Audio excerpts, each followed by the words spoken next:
Okay, Morena. I'm Deborah, naturopath at Nourish in Tony Lower Hutt. So I just want to welcome Dr. Vanessa Ingraham to my NatChat this morning. Thanks very much for coming along. Oh, thank you so much. It's an honor to be here speaking to you this morning.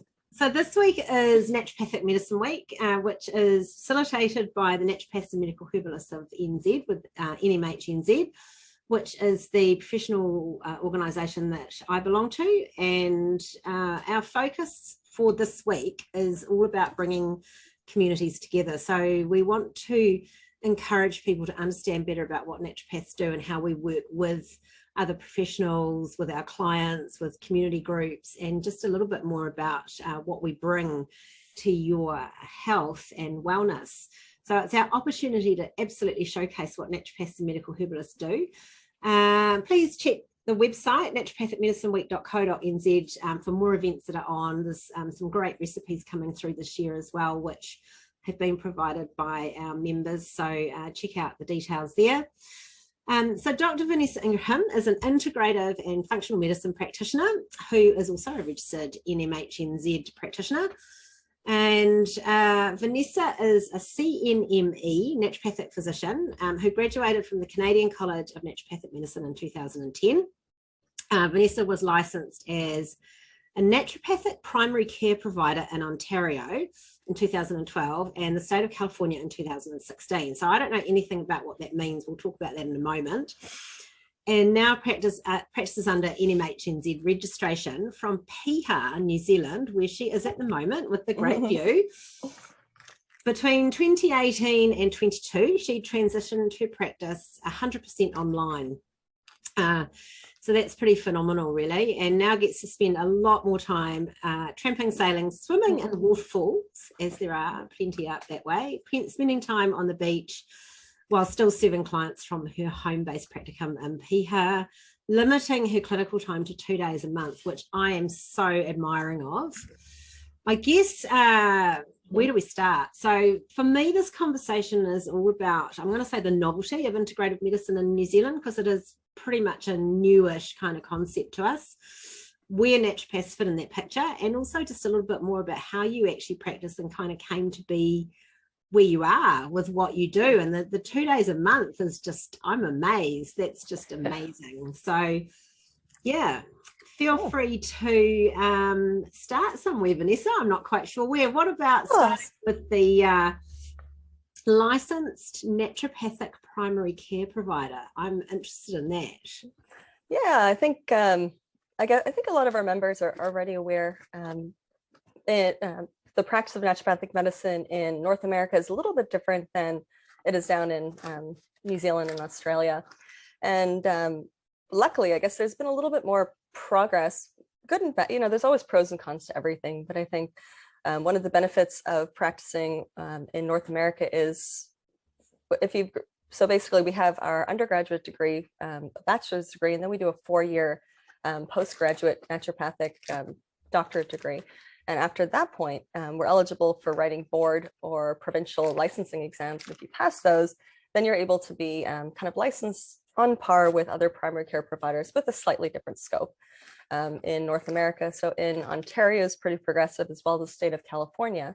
You know, we had pretty much access to all imaging, lab testing in the state of California and Ontario. We did a lot of parenteral, so IV therapies, but always, I think it's really important to distinguish, because I know this is where we're going anyway, when it comes to kind of integrative medicine versus naturopathic medicine. Yeah. And I think it's important to start there, because the beauty of naturopathic medicine, I think it's more of a philosophy, whereas when we talk about integrative medicine, it's more of a bringing of two things together.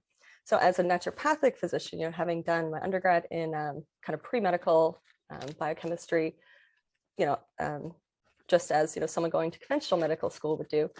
But the difference being, you know, as a naturopathic doctor, you know, from the beginning, just like in Australia and New Zealand, we're looking at the client or the patient, we're looking at the body as a holistic system, something that's not able to be taken or to be seen individual from the environment. So from the beginning, we have this nice holistic view versus, I think, the slight difference when we talk about kind of integrative medicine is a lot of that is it's operating on a different philosophy. but it's simply bringing in parts of the naturopathic modalities that practitioners kind of agree with into more of a conventional philosophy or mindset. So I think. Yeah, so certainly in New Zealand, like we don't do the medical component of that. Do all naturopaths that register in the US and in Canada start with the medical, the undergraduate? Yeah, so you don't. So there's certain requirements for admission to the naturopathic medical schools, and they're very similar to admissions to a conventional medical school. So there's a certain amount of biology, chemistry, biochemistry, human physiology, and things like that before getting in. Yeah, and I think so that kind of begins the education, I think, where everyone has a basic understanding of the human body, of biology on the same footing.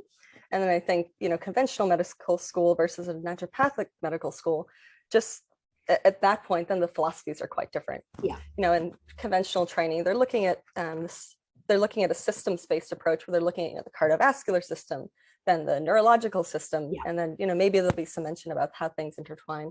But the focus really is on identifying a problem and what what treatment we're going to use to fix that problem, versus obviously, in naturopathic philosophy, we're looking at the whole person. How do you improve the health of that person, their family, their community? Yeah, I think that's a really valid point to make, because often by the time people come and see us as naturopaths, they've kind of been through that Western medical system quite intensively and had every little aspect of symptom dealt with, but at no point has anyone kind of gone back and looked at their history or their story, what's led them to that point. Exactly. And where that's taken them on their health journey. Or ask them who they are. You said, what's their story? Who are you? Not just what's wrong with you. I think that's, exactly. Because what's wrong with you is just it's a symptom of some other bigger part or bigger chapter in that story. I think that's a really really important thing to do. And you also talked, I think you sent through to me some information about integrative oncology. Is that something that you still work with, is the oncology aspect? Absolutely. It's a huge part of my practice. It's just an area I really, really enjoy, because, when it comes to a condition as tricky and invasive and as complicated and multifactorial as, oncology or cancer, I think, no practitioner should be limiting to themselves to their preferred modalities. It really should be about the client in front of them. And, in that regard, I've just seen some amazing differences in the way, when we bring in, all of the core naturopathic things, evidence-based nutraceuticals to support different conventional treatments, just what an improved outcome we can have. And just even in terms of quality of life, in terms of people being able to continue their treatments, if that's their intention, their conventional treatments. It's just been really amazing. And I think especially in the field of oncology, that's an area that I think a lot of naturopaths, can help so much, even if it's just on the side of reducing symptoms or helping sleep or helping stress or, supporting the psychology of someone going through such a difficult diagnosis and treatment. It's certainly an area that, a lot of us are nervous about dipping into not treating cancer, but working with cancer patients. And I think it's quite interesting. When I first graduated and I first started my clinic, and we're optimistic that people are going to come and see us for anything and everything, so we take on board whoever basically comes in the door just as we're finding our feet. I ended up with quite a few cancer patients, either in remission or currently going through chemo or recently diagnosed, some wanting to avoid chemo and avoid medical treatment, which is it's a whole different conversation. But the thing that I found was, I would say to them, look, I've never worked with cancer people before, I've never worked with cancer, but there's the foundations of naturopathic approach are the same for everybody. We get an understanding of where you're at, and then everything that I do is based on keeping you well, no matter what pathway you choose to go through on your journey with cancer. And it was very, very interesting actually at the time, because it never occurred to me not to see these people. It was not something that had actually entered my head, and was something that I actually looked to become a bit of a focus of my clinic, but I realized it after a while that if I did that, it was going to become a much more in-depth process, and I really wasn't ready for that at the time. But I think, I've worked quite closely with a couple of oncologists in Wellington over the years, which has actually been really good. They've been quite open to what we were doing. And that was a little bit of an eye-opener to me, that there are actually practitioners out there who will accommodate their naturopathic approach, so long as you're not trying to interfere with their approach at the same time, I guess is what I'm trying to say. So, I see it as such a valuable service for people, because it's just such it's probably the biggest game-changing health thing that we have, really. Absolutely. And, I think, the last few years we've been so excited about infectious disease, but we do have to remember that, the two biggest, killers of men and women in New Zealand and developed countries are still heart disease and cancer. Yeah. And especially when it comes to cancer, in terms of preventatives, in terms of, discussing with every client, the things you can do to reduce your risk. Most estimates consider cancers to be about 70 to 80% related to modifiable lifestyle factors and not genetics. So there's so much we can do. And like you said, just approaching every patient, not with, oh my God, they have this problem, how am I going to fix it? But what are the foundations of health that's going to make this person better, no matter what the problem is? I think it's just so important. And if we just operate with that mentality, no matter who's in front of us, and I think we can make such a difference. And I think the other thing is too, we have to remember, especially in the first 10, 20 years of practice, a lot your clients who come to you with a chronic disease, sorry, but they probably know more about that chronic disease than you do. You may know more about the foundations of it. People get very excited. Oh, I have someone with this condition. Don't try to be an expert in that condition. Be an expert in the foundations of health. And I think if we operate with that mentality, we can help, most people, be it someone with pancreatic cancer or someone with, high cholesterol. Well, it's really interesting. I'm so glad you said that, because that's exactly where I sit with my clinical practice at the moment, and that I've kind of gone full circle. I've worked with all sorts of different areas, and none of them drew me into the point where I just wanted to kind of focus on that. And there's a reason for that, is that I firmly believe that we need to own our health. We need to actually be responsible for our own health. Who we choose to work with on that journey is up to us, but it's also really owning those decisions around nutrition, around lifestyle, around everything that we do, I think is the core. And that doesn't change. It's the same for everybody. The foundations are the same, whatever you want to call them and however you want to approach them. I guess for me, it's not having the medical arm to a clinic, which is the difference with what you do. You actually have that medical side. You have the option to go down that medical pathway alongside the naturopathic. How do you choose? Do you have to choose which way you go, or does it naturally kind of flow in? Like talking to you before, it's almost like they just flow in like waves on the beach. They come in over top of each other and suck each other out and come back in again. That's kind of how it looks to me. Is that how it kind of feels to you, or is it? Well, I was really lucky in the sense for me, the division between natural and conventional medicine was never quite so definitive. So my dad was a conventional medical doctor who was in practice for about 8 years, doing a lot of pediatrics, small baby visits. Won't get too deep into the story, but basically I was his first kid, came along, doing what he knows to do with every baby. I got my first set of vaccinations at 6 weeks and had a really severe reaction and ended up with encephalitis. And so that led my dad, just when I was born, down this kind of path of inquiry and like, what's going on? And he left conventional practice for 2 years on advice. He was also really into yoga, and his guru who was following sent him to India. And so he spent 3 or 4 years on this kind of figuring out what healing is. And so as I was growing up, he'd already had that influence and been on this big sabbatical. And so in our household, it was always like, of course you do all this healthy stuff, you take these supplements, drink this wheatgrass, whatever. But if you need antibiotics, you take that too. And it was never like one is good and one is bad. So I never had that sense of duality that I think a lot of people do have, just because, we always, our primary modality of staying healthy was always, natural. But it was never like, oh my God, you can't take a pill if you need it. So we always had that flexibility. And then when I graduated from through a naturopathic or a medical school and got licensed. And back in the Bahamas, I was part of 2 different practices, and one of them was actually in a hospital.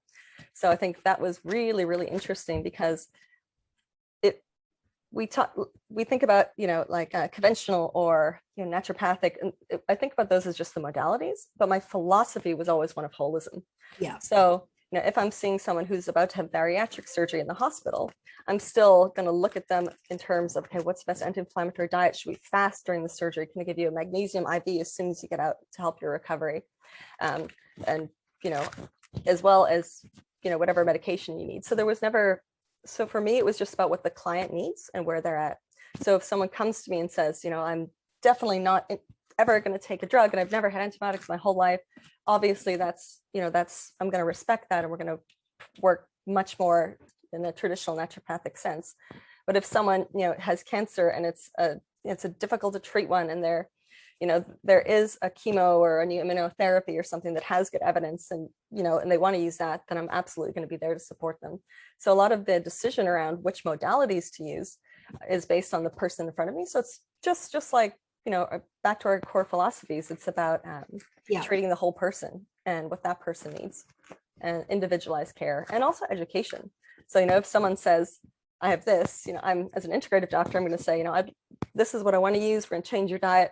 But if it gets to this point and your lung function drops, then, we might prescribe a steroid, or we might go to the next step.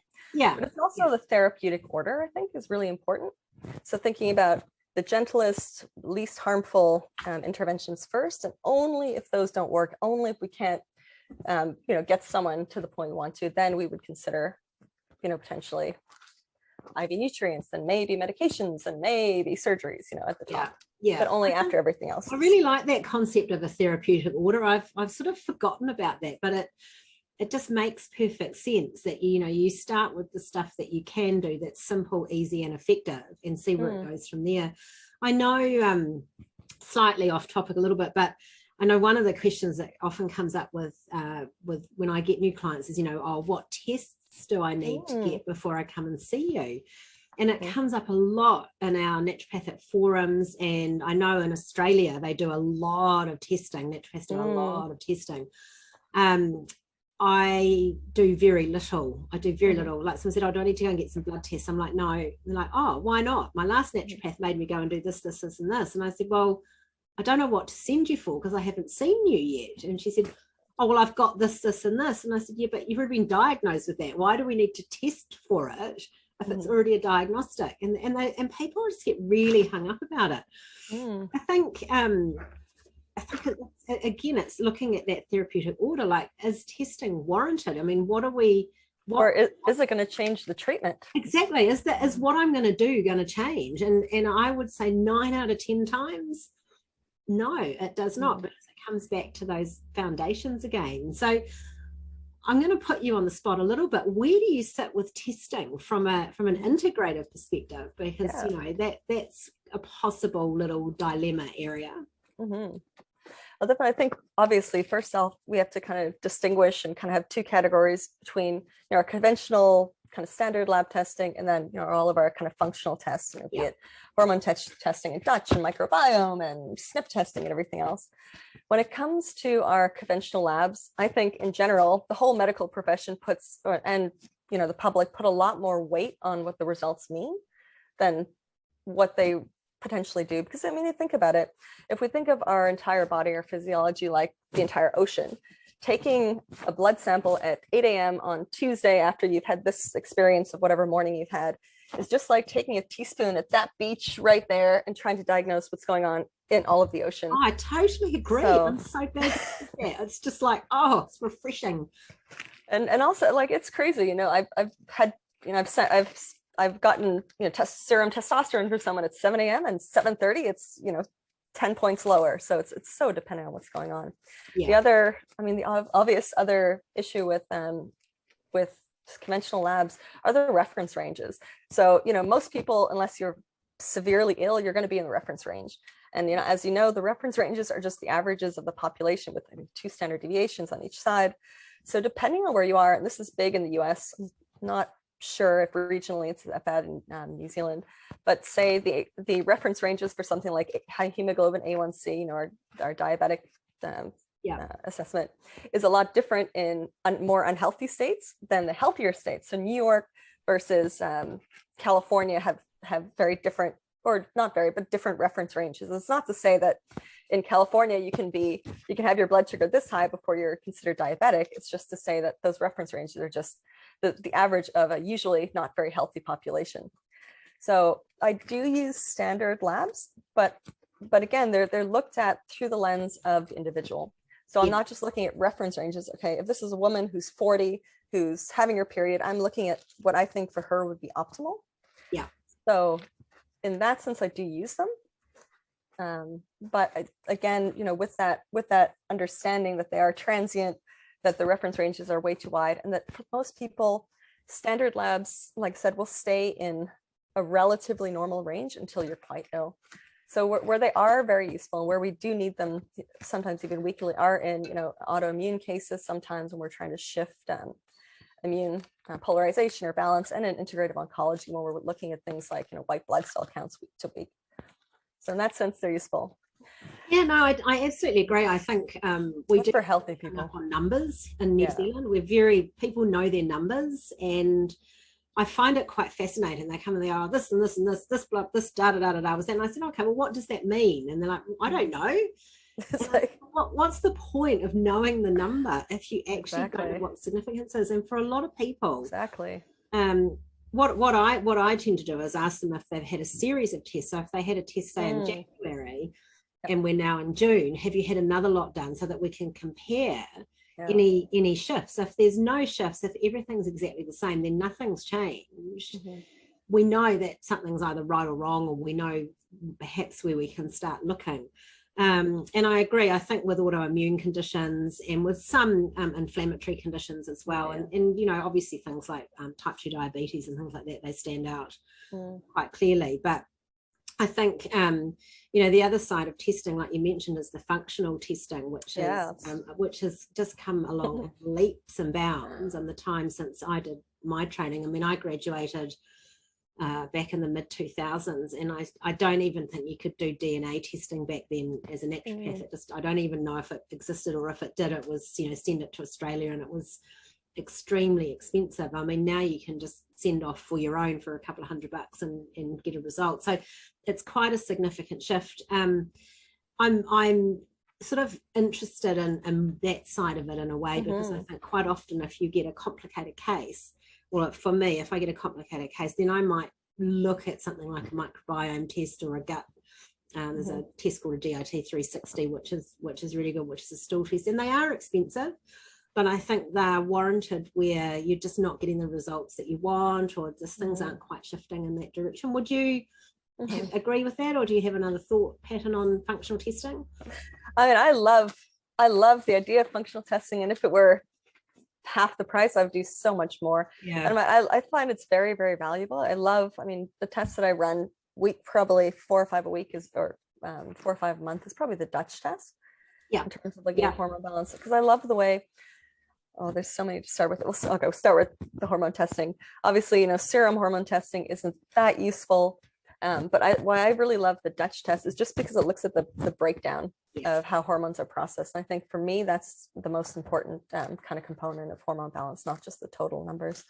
So I find that really useful. When it comes to things like organic acids, gut microbiome, I mean, even Dutch tests, I think a lot of us, my experience, and I think a lot of us too, is we underestimate how the power of our clinical or our interview and our inquiry and our kind of clinical thinking around a case.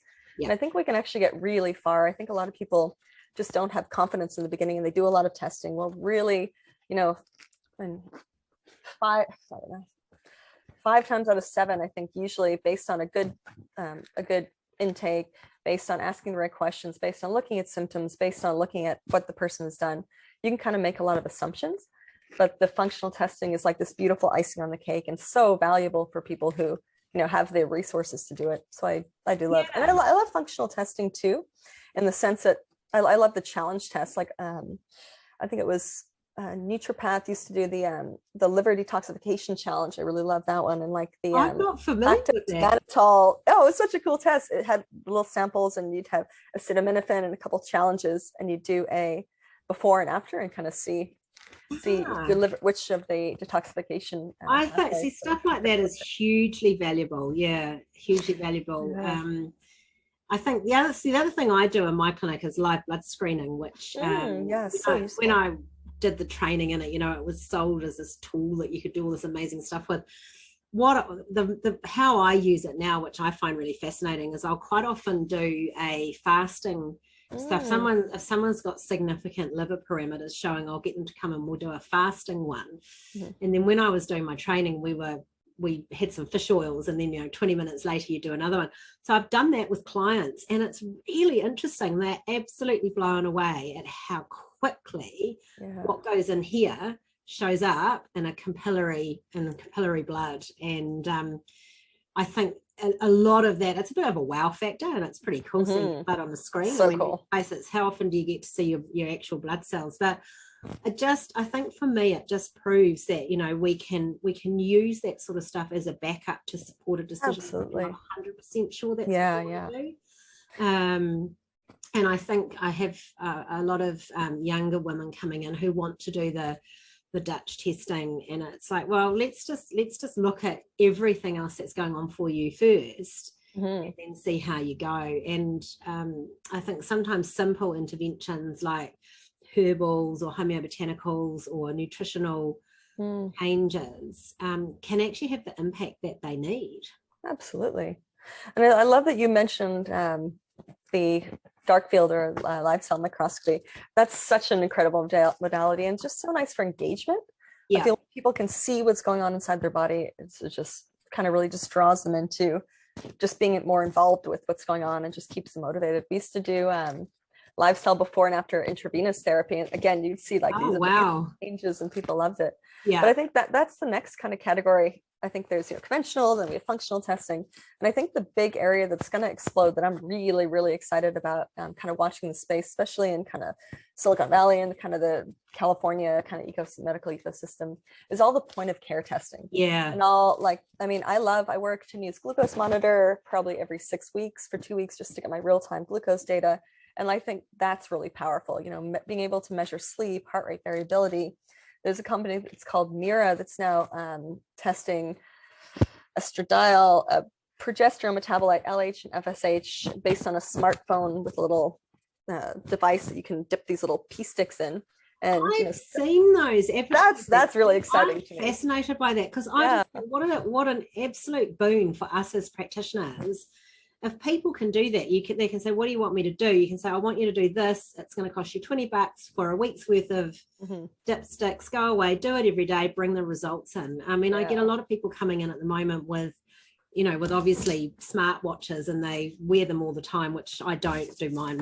Mine's terrible. I never wear it when I sleep, because I can't deal with the idea of Bluetooth being near my ear. But people come in and they've got these amazing sleep patterns, and what I find fascinating about that is that they go, oh, my watch told me I had 3 hours of sleep. I said, well, how do you feel? And they're saying, oh, I feel really bad. I'm like, well, you obviously didn't have 3 good hours of sleep then, did you? Exactly. Yeah. Rubbish. So not really. So it's not a lot of rubbish, but it's just really interesting that you again can't rely on it as data. It's exactly patterns. Patterns. Exactly. The same way every night. Then we know there's something not quite right. So But the point of care stuff is interesting. I mean, it's been around for years. I remember even when I first started, there was a few things that we could do in clinic, but they weren't regarded as being terribly reliable. There's one that I think a lot of people do with the little drops in the tray. I can't think, it's an allergy one, I think. Is it the Alyssa or something like that? I'm not sure what it is. That's still done a little bit. But they can be, they're just a bit time consuming and cumbersome. So absolutely. I don't think the technology is there yet for these. No. I mean, glucose monitoring, yes. And, a couple of things, but in general, even the hormone testing stuff is going to be a bit away, but I'm just really excited to have that available. I think the idea of being able to do more hormone point of care at home testing is just going to be huge. It'll be amazing. Like even to show people just the impact of, a week of exercise or stress on their hormone levels directly would be, I think, so powerful. And like a few nights of bad sleep on your testosterone, that'll scare guys to go to bed earlier, things like that. And I think too, it will give people a better understanding of their bodies, because at the moment, I often talk about people handing their health on a platter to their doctor. You say, you go to the doctor, you say, here's my health. Yep. I want you to do something with it. Whereas actually this information, all of a sudden, we understand how complex our body is, and we understand that we can't necessarily, you can't be objective about yourself. It's very, very difficult to be objective about yourself. And I think bringing all of that in will help us do what we do really, really well, which is that coming back to that kind of foundational stuff. Yeah. I'm also really interested in the Bahamas connection. Was that where you were born and grew up? Or? Yep. Yeah, I was born, grew up in the Bahamas, went to high school, moved to the US for university when I was 17. So then from little Bahamas to ended up in, I wanted to be a veterinarian. So I started off actually at the University of Georgia doing large animal veterinary science. And funny story, it was 2001, I guess. And we had a lab where we were learning to vaccinate sheep. And I'm about to go into the pen to learn to flip and do my sheep. And then 9/11 just happened. And so the TAs ran in and said, oh my God, there's been a terrorist attack. The lab is canceled. So that unfortunately, stopped my career as doing veterinary science. And then in the Bahamas, is there, like, what's the health culture there? Is it, I don't know anything about the Bahamas other than that it's this really exotic place on the other side of the world. So I'm really interested to just kind of get an understanding of what that might have been like growing up in that kind of environment. I mean, it's a beautiful place to grow up in terms of the natural environment. When we grew up there, it was still very safe, like in terms of crime and in terms of, having to worry about anything. We never locked our doors, that kind of thing. In the last few years, in terms of the healthiness of the population in general, quite unhealthy. We have a pretty poor diet that's kind of modeled off American fried foods. Right. And similar to places like, I guess, probably also New Zealand, there's a lot of health inequities. So, people not having access to information to really understand even how to be healthy. So there's a lot of issues there. And also just with poverty, we don't have a socialized health system. So we have a public hospital, but you're not going to get a great level of care there. I mean, just for an example, and not to badmouth it, there's a lot of difficulties in terms of the government and just the history and not having a lot of funds and money to put into the health system. But I mean, the public system is pretty rough. I mean, if you have a car accident, you might not get picked up for 20-30 minutes if you don't have, private insurance and go to the private hospital. So there is a lot of that inequality and inequity between, people who can afford healthcare. And so in our practice, it was in our general practice, we saw people of all walks of life. And in the hospital practice, it was in the private hospital. So we were dealing with people who had to pay out of pocket. And I guess in terms of, providing all the extra naturopathic things, that was made easier being in the Bahamas. And it's kind of terrible to say, but because people are used to paying for healthcare anyway, it was easier practicing there than I think sometimes naturopaths like in New Zealand complain that it's difficult getting patients because they're not subsidized. People are having to pay so much more to see a naturopath versus a doctor. Yeah. So also tell me a little bit about how your practice works with you only working 2 days in clients 2 days a month. I know you run like a membership thing through your website. So you're able to kind of elaborate on that a little bit? Yeah, sorry, I should have clarified. So I do Zoom. I'll do Zoom meetings throughout the week at home. I only have 2 clinic days a month. Right. Okay. Yeah. So I have a practice space. Yeah. So basically, I mean, right now I'm operating mostly on referrals. Did a lot of marketing in the beginning, but then, I've been in New Zealand since 2014. So it's grown to the point where, people just call me or, I get referrals from friends and family of clients that I've seen. So right now, I do like, just because I like to keep, the way I like to work is I like to keep less clients and provide really intensive care. And I provide almost what in the US is known as kind of concierge medicine. So with every client, and this will freak a lot of a lot of people on the call out, but I have a cell phone number with a what's that we can text or use WhatsApp. And because I'm dealing with clients who are not in New Zealand, the WhatsApp works nicely. And so people are allowed to kind of contact me not all the time, but there are some rules around it. And so basically I'm on call to a certain degree, and it sounds way more stressful than it really is, for a smaller amount of clients who get charged probably a little bit more than they would from a naturopath. And what I'd like to do is, instead of people coming in for appointments, we have a monthly membership. It's just to keep people engaged and keep them kind of booked in and expecting to kind of talk to me every month. So we'll do a standing appointment once a month, and that membership kind of fee covers, me answering questions via text or email, or writing letters for doctors or whatever else it right entails. Okay, yeah. And so I rather do that with 10 clients than, back in the day, have 50 kind of casual clients who are just kind of coming in and, see them once in a while. So yeah, it does get a little bit. I mean, I'm always admirable of these naturopaths that see a lot of clients in a week, because my brain doesn't actually cope. I don't cope. I can't keep on top of that, no matter how. I mean, you put your systems in place, your diary things, you're really disciplined, but you've still got to kind of switch between all this information from one client to the next client to the next client. I find it, I find it a lot harder now than I did when I first started. And I really like the idea of, just working with a few. So how that happens from a naturopathic and a my clinic perspective, I don't know. Watch this space, we'll see. And I think it's not also about to go retrain as a doctor. Haven't got the brain capacity for that at the moment. So. I think also, just in terms of my mental health and my emotional health, I mean, I'm not, probably one thing that, still 12 years in, I need to work on is, like, I do get quite not invested, but I treat clients almost like family, and we do get, there is a relationship that's bigger than just, 1 hour a week and you're gone. So when I'm working with, 10 people at a time, it is quite intensive, and emotionally it can be quite draining, especially, especially when we're dealing with integrative oncology, because, people, unfortunately, they do like to die, and that sometimes. Yeah. And so, obviously it's a learning and it's an evolution of my own mindset and philosophies about life and everything. But, because there is that risk always among my client population that, we could have something serious, something could take up the whole week with one client. I do like to keep the total numbers low, and just lets me be a better doctor, I think. So what do you do to look after your mental health and your physical health? I mean, obviously you live in Piha to start with, which probably helps. Yeah.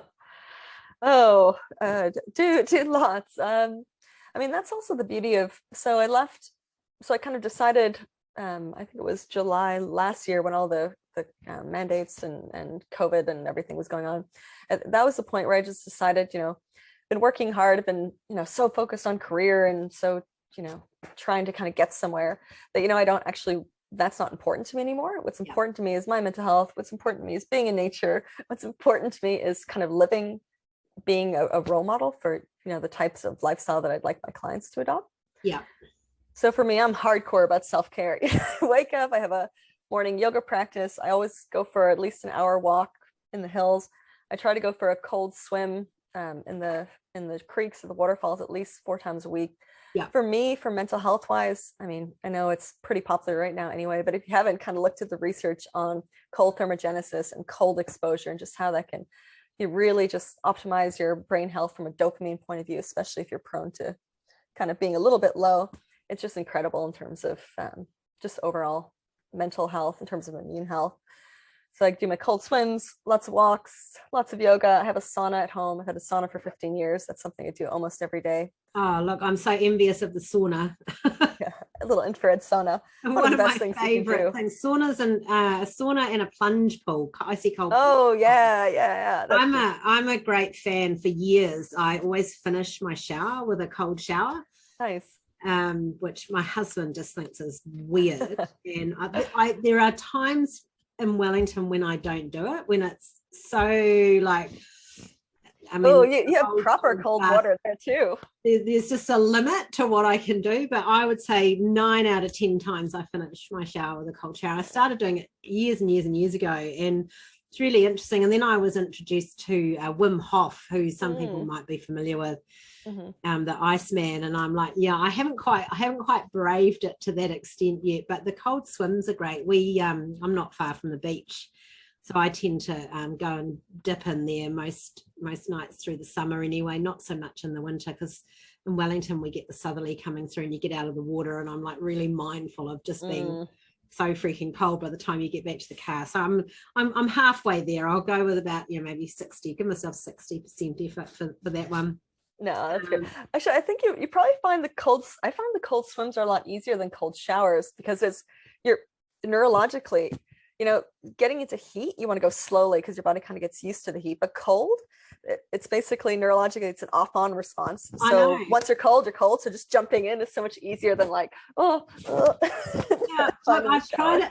I've tried it the other way around, and I don't know. I'm just weird. I just really like that hit at the end. Yeah. On the ultra cold days, or if I get back from a long bike ride in the freezing cold, then I don't tend to do it. But I think there's definitely something for that cold immersive approach. I think we've covered just about everything that we were chatting about. I think that's a really good in-depth look at rambling around. So yeah, I'm really pleased that you came along and chatted with me. Actually, it's been really good. I guess the one thing I just want to kind of just mention, because I think in terms of naturopaths having an opinion about integrative doctors and integrative doctors, or conventional doctors having an opinion about naturopaths, I guess I just want to reiterate one last time, it's all about the philosophy. It's not about for me, not about the modalities. So even if you're a conventional doctor or GP practicing integratively, but you're using herbs or homeopathics, unless it's the philosophy that really distinguishes things. So I think there are naturopaths who use natural modalities in the way that, like with the philosophy of a conventional doctor, you have pain, inflammation, use boswellia or whatever. Yeah. Versus I think what we, while we need to appreciate different practitioners using integrative medicine, I think just really appreciating that it's our philosophy and our training that makes the magic. It's not about, I'm a doctor and I'm just using these herbs. It's about really understanding where they fit. And so I just want to really, really an interesting point. I went to a presentation a few years ago when they were bringing in medicinal cannabis, and I went with a friend of mine who's a GP, and what I found really interesting, there was a whole lot of herbalists and naturopaths there. We're all looking at this going, oh wow, wouldn't this be amazing for us to have this, and we can blend this and get this mix and do all this, totally within our scope of 2 mils of this and 1 mil of that. The GPs are all like, well, how do we dose it? They needed numbers. They needed numbers. They needed to know how many to give, or what it needed to be absolute, like it had to be defined as a dose. And it really hit home to me how we would look at that person and go, right, we think you need this blend of this, as opposed to take 3 of those. So yeah, I totally agree with the whole philosophy. Yeah, so I think also that's why I don't think naturopaths ever need to feel threatened by the idea of, absolutely, I think that's where that thought was going, by the idea of GPs or regular doctors doing weekend training and calling themselves integrative. So I don't think we need to be threatened, because there's, even if a conventional doctor has the best education on herbs, or because they're not working with the same philosophy, I don't think they're not, I don't want to say not competition, everyone is an ally. They're just using the medicines that maybe we're familiar with in a different way. But I think we just need to appreciate that we still are, our philosophy is what really and I think more than ever, we need that with the pressure on our medical system at the moment, and especially with the last couple of years of COVID and the high rates of infection this year with viruses and things. I think this whole approach has just got to be, it needs to be embraced more by the wider community, which is comes back to the purpose, I guess, of what we're trying to do, is just engage in conversations with our communities and get people understanding that we are human, we're people, we can help you make decisions, but we're not going to necessarily come up with a one answer for you. Definitely. And just realizing the best way to serve people and, help people is to all come together. Yeah. Because there's such an important role, and I wish New Zealand and doctors would kind of realize that more, just how more powerful we can make both of our modalities by coming together. Anyone on, doesn't matter what medications they're on, if you get all the naturopathic principles right underneath and they're sleeping better and less stressed, that drug is going to work way better. So, and vice versa. So I can't agree more. It always amazes me how many people go back to their doctors and say, oh, look, I'm sleeping better, I'm doing this, I'm doing this, I'm doing this. And often the medications come down. Exactly. Or go altogether. There are some that don't, but it is not an uncommon thing to actually not have to rely on medication once you've made some significant effort into just changing your ways. Yeah, and I just wish in New Zealand we'd kind of, the conventional medical system, naturopathic medical system would kind of come together more, because there's so much, we can we're working on it. So. We're working on it. We really are. So I think it's a little way away though for us. But yeah, I do agree. I think that we are not a threat to absolutely a medical centre or to a hospital or to someone that wants to go that way. It frustrates me when we just get dismissed out of hand, or GPs who just don't even want to know. Just don't even want to know. I think it's important. I mean, something that I do all the time, just as a matter of my practice, is so if you're working with a patient who has a GP, I think it's always a great opportunity for you to kind of forge some connection. Yeah. So like with every client, I always write a nice, obviously time permitting, but, write a letter of introduction, kind of try to form a relationship and kind of get in ahead of that doctor's opinion potentially of you as a naturopath. So I think it's important to, especially if you're working with complicated cases or someone with a more significant diagnosis, writing, I'm so-and-so, I'm part of this client's care team, this is what we're working on. So there's a bit of mutual respect kind of forged right at the beginning. That's actually a really good idea. I don't think we do enough of that. I know some. I'm always I don't do it. I probably need to do it more. I don't know, half the oncologists have read my letters sometimes, but they always get one. So. It's okay. I think it's important. Yeah, exactly. Yeah. And then I think that'll slowly just change kind of the conventional mindset, and just realize that they're not against us. They want to work together. We're on the same team. We're trying to help, the same person. We have a, shared objective here. How can we work together, and how can we do this and put any kind of stupid ideas aside? Yeah, I think that's something that we could work on. Actually, I think it's a really good idea. All right, I'm going to just stop the recording. I'll just get you to hold on in the background there, Vanessa, once we've done. So I just wanted to say thank you once again for coming along. If anyone watching this down the track has got questions, you can email events@naturopath.org.nz or deborah@nourish.co.nz.